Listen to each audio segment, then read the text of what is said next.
Qoy yoxlasın bir komissiya, Ramizin nə qədər müəssisəsi var, firması var, qohumların, əqrəbaların, mənim nəyim var?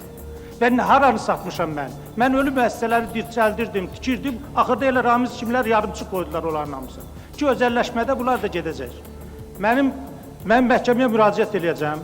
O ki, mənə böhtan atır, müəssisələr o satılıb, nə bilim, deyir ki, 16 milyard, nə bilim, milyardlarla pul ambarlarda dondurulub, saxlanılıb. Bəli, dondurub saxlamışam mənim nazirliyim vaxtında. Brejnevin əsərləri idi, Qarbaçovun əsərləri idi, köhnə ideologiya idi. Ramiz Mehdiyevə lazımdırsa çıxartıb satdırsın.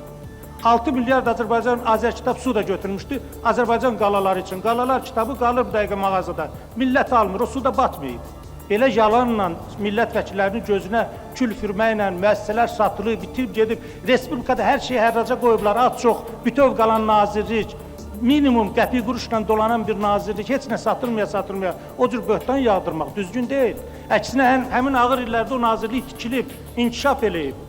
Ona görə də bu cür rəqəmlər götürüb, mərzu hazırlayıb, gəlib yalan məlumat vermək lazım deyil.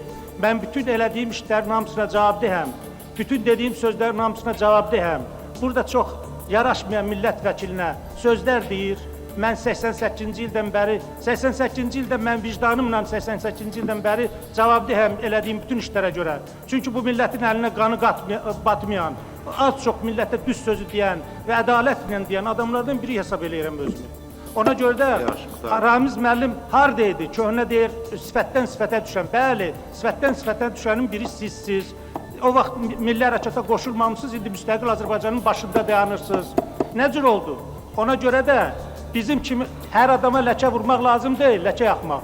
Mən Ramiz müəllimin bu çıxışını götürüb, onu verəcəm məhkəməyə. Qoy sübut eləsin ki, o işləri mən görmüşəm. Mənə sübut eləyə bilməsə, onda məhkəmə özü onun cavabını verir.